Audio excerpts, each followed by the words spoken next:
குரு Australia நேயர்கள் அனைவருக்கும் வணக்கம். ஜூன் 14ஆம் தேதி ஞாயிற்றுக்கிழமையிலிருந்து ஜூன் 20ஆம் தேதி சனிக்கிழமை வரைக்கும் கடகராசிக்கான வாரப்பலன். இந்த காணொலியை முழுதாக பாருங்க. சொல்லப்படுற விஷயம் ஏதோ ஒரு விஷயம் இந்த வாரம் உங்களுக்கு மிக முக்கியமாக தேவைப்பட்டதா இருக்கலாம்.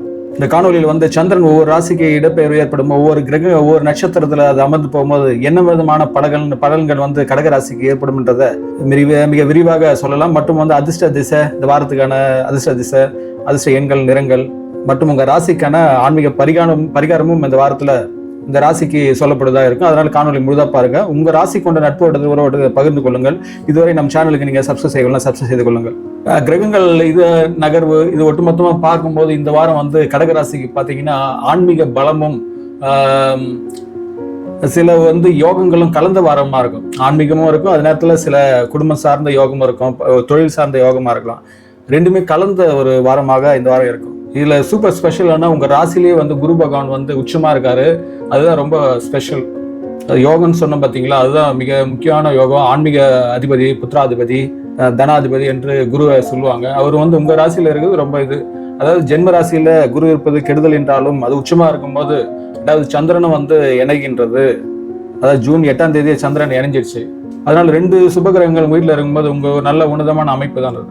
அதாவது ஆன்மீகம் ஏற்கனவே முதல்ல சொன்ன மாதிரி ஆன்மீக பலம் போது 2ஆம் வீட்லயும் குடும்ப தன வாகஸ்தானிலேயே உங்க சிந்தனையிலே பாத்தீங்கன்னா கேதுவும் அமர்ந்திருக்கு. 8ஆம் வீட்டுல ராகு இருக்கு. 9ல சனி பகவான் அமர்ந்திருக்கு. 10ஆம் வீட்டுல பாத்தீங்கன்னா தொழில் ஸ்தான அதிபதியான செவ்வாயும் அமர்ந்திருக்கு, ஆட்சியாக இருக்கு. 12ல விரயத்துல பாத்தீங்கன்னா ஜூன் 15ஆம் தேதி புதனோட மிதனத்துல சூரியன் இணை போகிறது. அதனால 2 கிரகங்கள் இணைகிறதுனால புதன சூரியன் இருக்கிறதுனால புத ஆதித்ய யோகம் ஒரு மறைமுகமாக ஒரு செலவுகளை சுப செலவுகளாக மாற்றும். இந்த அடிப்படையில பார்க்கும்போது எல்லா கிரகங்களும் ராகு அது பிடியில இருக்கிறதுனால, ஏன்னா ராகு கும்பத்துல இருக்கு, கேது இதுல இருக்க சிம்மத்துல இருக்கிறதுனால சந்திரன் மற்ற எல்லா கோள்களும் அதுல இருந்தா ஒரு விதமான காலசர்ப்ப தோஷம் தான் இருக்கு ஓரளவு எல்லா 12 ராசிக்கும். அதனால விஷயங்கள் நடக்கும், இருக்க கிரகங்களுடைய அமைப்பு பொறுத்து இருக்கு. ஆனால் சில காரிய தடைகள், சில அலைச்சல்கள், சில விவாதங்கள், சில கருத்து மோதல்கள் பின்னே அந்த பிறப்பு ஜாதகம் பிளஸ் கோச்சார் அடிப்படையில யோகங்கள் கொடுக்கறதா இருக்கும். இந்த அடிப்படையில் பார்த்தீங்கன்னா கடகராசிக்கு இதெல்லாம் அஷ்டம சனி, 7வது வர்ற சனி எல்லாம் கிடையாது. ஏன்னா சனி 9ல இருக்கிறதுனால ஒரு நல்ல ஒரு பாக்கியஸ்தானத்தை தான் இருக்கு. தந்தை வழி ஒரு சில கருத்து வேறுபாடுகள் வந்தாலும் அது ரொம்ப நேரம் நீடிக்காதது. அதனால தூரதேச பயணங்கள்லாம் கொஞ்சம் தாமதம் ஏற்படலாம். இதுல பெரிய என்னன்னா அந்த ஜென்ம சனி, அதாவது ஜென்ம ராசியிலே குரு இருக்கிறதுனால அது 9ஆம் பார்வையாத பாகிஸ்தானத்தை சனியை நேருக்கு நேர் பார்க்கறதுனால அந்த சனியின் எதிர்மறையான தாக்கங்கள் முற்றிலும் நீங்கிடும். அதனால ஒரு பாக்கியங்கள் தான் உங்களுக்கு லாபம் தான் அதிகமா ஏற்படுறதா இருக்கும். நீண்ட நாள் ஆசைகள் உங்களுக்கு நிறைவேற யோகம் உண்டாகும். இந்த அடிப்படையில் பார்க்கும்போது சந்திரன் இடப்பெயர்வு தான் முக்கியமாக அந்த வாரத்து உங்க ராசிக்கு பார்க்க வேண்டியதா இருக்கு. இந்த அடிப்படையில் பாத்தீங்கன்னா ஜூன் 14ஆம் தேதி ஞாயிற்றுக்கிழமை பாத்தீங்கன்னா சந்திரன் உங்க வீட்டுல 11ஆம் வீட்டுல, அதாவது ரிஷபத்துல தேய்பிரையாக இருக்கு, சூரியனோட இணைஞ்சிருக்கு. தேய்பிரை சூரியனை இணைஞ்சிருக்கிறதுனால வாரத்தின் முதல் நாளா இருக்கிறதுனால ஒரு தனவரவு ஏற்படும் மற்றும் நண்பர்கள் மூலம் ஒரு விதமா ஆதாயமும் தொடங்குவதா இருக்கும். அது 14 பார்த்தீங்கன்னா ரிஷபத்துல அது சொந்த நட்சத்திரத்தெல்லாம் அமர்கின்றது. அதனால ரிஷபத்துல சந்திரன் இருக்கிறது ஒரு விதமாக அதுக்கு சந்திரன் உச்சமா இருக்கிறதுனால சனிக்கு அது குரு அது சூரியனுக்கும் நட்பாக இருக்கிறதுனால அதனால மூத்த சகோதர உறவுகள்லாம் உங்களுக்கு ஒரு சிறப்புடையதா இருக்கும். தாய் வழி சகோதர சகோதரிகள் உங்களுக்கு நல்ல தொடர்பு, ஆலோசனை, அறிவுரை கொடுப்பதா இருக்கும். அந்த ஞாயிற்றுக்கிழமை இருந்தால ஒரு குடும்பத்தை ரீதியாக மன மகிழ்ச்சிகள் உண்டாகுவதாக இருக்கும். ஆன்மீகம் சார்ந்த குலதெய்வ வழிபாடுலாம் அன்றைய நாள் தாராளமா மேற்கொள்ளலாம். அதுக்கப்புறம் பாத்தீங்கன்னா 15ஆம் தேதி 15, 16 திங்கட்கிழமை செவ்வாய்க்கிழமை பாத்தீங்கன்னா அப்படியே சந்திரன் இதுக்கு மிதுனத்துக்கு நகருது. 15ஆம் தேதி பாத்தீங்கன்னா அமாவாசை, நிறைஞ்ச அமாவாசை நான் ஒரு வளர்பிறைக்கு பௌர்ணமிக்கு ஈடானதுதான். இருந்தும் அந்த முக்கியமான முடிவுகளை மட்டும் அந்த அமாவாசையில மட்டும் தவிர்த்துக்கு நல்லது, அது தள்ளி போட்டுருக்கு நல்லது. அது வீண் அலட்சியம், தூக்கமின்மை, மருத்துவம் சார்ந்த செலவுகளையும் உண்டாக்கலாம். ஏன்னா 15ஆம் தேதி புதனோட சேருது. புதனுக்கு சந்திரன் பகையே, செவ்வாய்க்கு புதன் பகை, இப்படி இருக்கும். புதன் சந்திரனை ஒரு விதமா தான் பார்க்கும், இருந்தாலும் அது அம்மாக்கும் பிள்ளைக்கு ஆகாத மாதிரி. அந்த நேரத்துல பார்த்தீங்கன்னா சுக்கிரனும் கடகத்தை சென்று விடுகிறது. இப்போ 15ஆம் தேதி பார்த்தா இந்த பணம் பரிவர்த்தனை சார்ந்த முக்கியமான விஷயங்கள், டாக்குமெண்ட் விஷயங்கள், அந்த அறிவிப்பு இதெல்லாம் கொஞ்சம் ஒரு விரைமா இருக்கும். சொல்றவங்க வாக்குல சில இதெல்லாம் முன்பின் முரண்பட்டு கேட்கிறவங்க வேற மாதிரி புரிந்து கொள்வார்கள். அதாவது அறிவு சார்ந்த நிதிநிலை சார்ந்த சில விஷயங்களை கொஞ்சம் தாமதம் ஏற்படலாம். மற்றபடி பெரிதான இது கிடையாது. அப்புறம் 16ஆம் தேதி பாத்தீங்கன்னா வளர்பிறை தொடங்கிடுது. அப்போ சந்திரன் திருவாதிரை நட்சத்திரம், ராகுவின் நட்சத்திரம் தான். ராகு உங்க வீட்டுல பாத்தீங்கன்னா 9ஆம் இடத்துல 8ஆம் இடத்துல இருக்கிறதுனால அஷ்டமத்து ராகுவா இருக்கு. அது ஒரு பாவகரங்கள் மறைகிறது ஒரு நல்லதுதான். அதுவும் சந்திரனை வந்து திருவாதிரை நட்சத்திரத்தில் அமருது, மறைமுகமான விஷயங்கள்லாம் உங்களுக்கு பிடிபட்டுறதா இருக்கும். இருந்தும் வந்து அந்த 15, 16 தேதி ஒரு விதமான உங்களுக்கு சரியில்லாத நாட்களாக தான் இருக்கும்.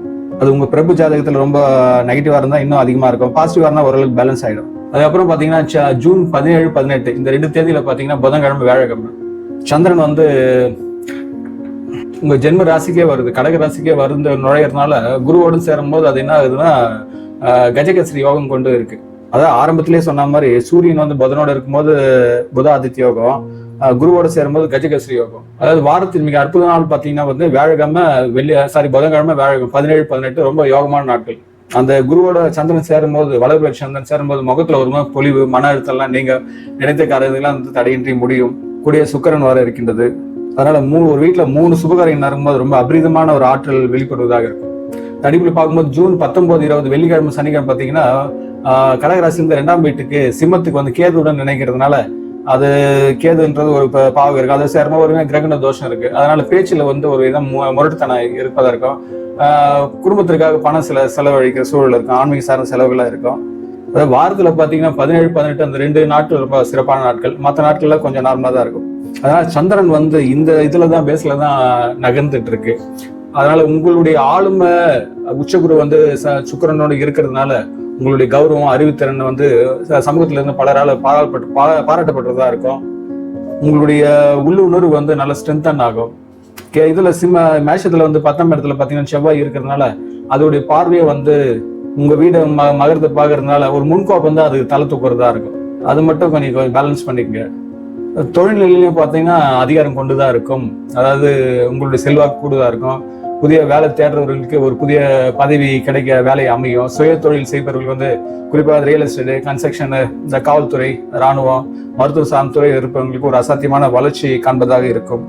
எக்கனாமிக்கெல்லாம் பார்த்தாலும் இந்த வாரத்துக்கு ஒரு இதுவான திருப்திகரமாக தான் இருக்கும். ஏன்னா 8ஆம் இடத்துல ராகு, 12ல வந்து சூரியன் புத ஆதித்து கொண்டு இருக்கிறதுனால திடீர் செலவுகளும் வரலாம், திடீர் அதிர்ஷ்டங்களும் வருவதா இருக்கும். வெளிமாநிலம், வெளியூர் சார்ந்த விஷயங்கள், முதலீடு, லாபங்கள்லாம் வந்து உங்களுக்கு வருமான வாய்ப்புகளை ஏற்படுத்துவதாக இருக்கும். ஆன்மீக காரியங்கள்லாம் வந்து ஒரு சுப செலவுகளை ஏற்படுத்துவதாக இருக்கும். இல்லை ஜென்ம குரு வந்து உங்க 7ஆம் இடத்தை பார்க்கறதுனால, மகரத்தை பார்க்கறதுனால கலசரஸ்தானாதிபதியான இதுவும் வந்து மகரத்துல இருக்கிறதுனால கணவன் மனைவி இருந்த ஒரு நீண்ட கால பிரச்சனைகளை நீங்கி ஒரு நெருக்கம் கூடதா இருக்கும். திருமண வயதில் இருக்கவங்களுக்கு வரன் அமையறதுக்கான வாய்ப்பு உள்ளது. 2ஆம் இடத்திலே கேது இருக்கிறதுனால குடும்ப உறுப்பினர்களை மட்டும் பேசும்போது தேவையற்ற ரகசியங்களை தவிர்த்து கொள்ளுங்கள். அதனால குருவுடைய பார்வையும் சிறப்பா இருக்கின்றது, செவ்வாயுடைய பார்வையும் வந்து சிறப்பா இருக்கு. அதனால பிள்ளைகளின் வழிகளை சில பொறுப்புகளையும் வந்து கொடுப்பதா இருக்கும். சனி பார்வையும் பாத்தீங்கன்னா சனி பார்வையும் நல்லா இருக்கு. அது மூத்த சகோதரர்கள் பக்கமா நடந்து கொள்வார்கள். வழக்குகள்லாம் வந்து உங்களுக்கு சாதகமான சூழல் அமையும்.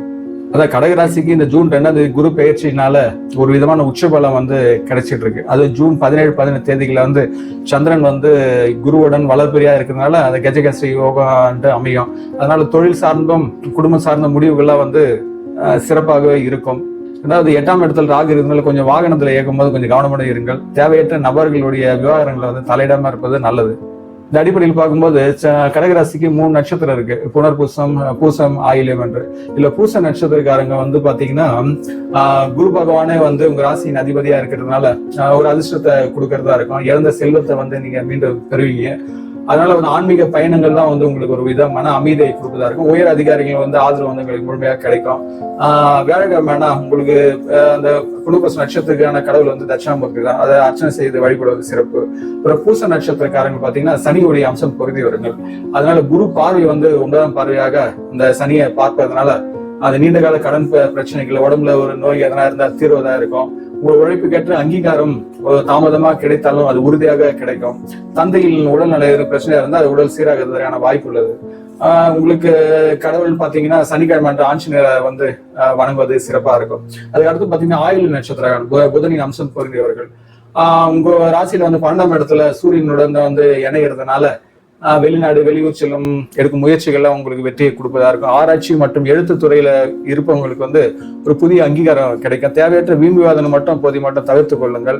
அது ஏன்னா அது உங்களுடைய ஆற்றலை வந்து மிச்சப்படுத்துவதா இருக்கும். உங்க ஆயிலை நட்சத்திரம் வணங்க வேண்டிய தெய்வங்கள் பாத்தீங்கன்னா மகாவிஷ்ணு தான். புதன்கிழமை மகாவிஷ்ணு துளசி மாலை அணிவித்து வழிபடுவது நலன். இந்த வாரத்துக்கான அதிர்ஷ்ட எண்கள் பாத்தீங்கன்னா 2, 3, 9. அதிர்ஷ்ட திசைன்னா வடக்கு மற்றும் வடகிழக்கு. அதிர்ஷ்ட நிறம் பாத்தீங்கன்னா வெள்ளை மற்றும் மஞ்சள். திங்கக்கிழமை வெள்ளிக்கிழமை வந்து அம்மன் கோயிலுக்கு சென்று தீபம் ஏற்றி வழிபடலாம். மனதை ஒரு இதை அமைதிப்படுத்தும். உங்களால் முடிந்தால் வந்து கல்விக்கான மாணவர்களுக்கான நோட்டு புத்தகம் அதெல்லாம் நீங்கள் உதவி பண்ணலாம். ஏன்னா இந்த குருவுடைய அருள் வந்து கிடைக்கதா இருக்கும். ரெண்டாவது வந்து அஷ்டமத்து ராகுடைய தோஷமும் ஓரளவு கட்டுப்படும். அதனால் சொல்லப்பட்ட விஷயங்களை வந்து நீங்கள் மனதில் வைத்து நீங்கள் தாங்கள் செயல்படும் போது இந்த வாரம் வந்து மிக அற்புதமான வாரமாக தங்களுக்கு அமையும்.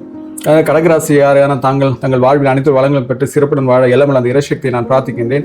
இக்காணொலி வந்து உங்கள் நட்படுத்தி உறவு வட்டத்திலையும் பகிர்ந்து கொள்ளும், வாட்ஸ்அப் குரூப்பிலும் பகிர்ந்து கொள்ளுங்கள். இச்சேனலை இதுவரைக்கும் நம்ம சப்ஸ்கிரைப் செய்யணும்னா சப்ஸ்கிரைப் செய்து கொள்ளுங்கள். உங்களுடைய ஆதரவு தான் இந்த சேனலுக்கு மிகப்பெரிய பலம். அதான் ஃப்ரெண்ட்ஸ் அண்ட் ஃபேமிலிக்கு ஷேர் செய்யுங்கள். அதான் கடகராசியார தங்கள் வாழ்வில் வளம் பெற வாழ்த்துகிறேன். தாங்களும் தங்கள் அன்பு குடும்பம் வாழ்க வளமுடன்.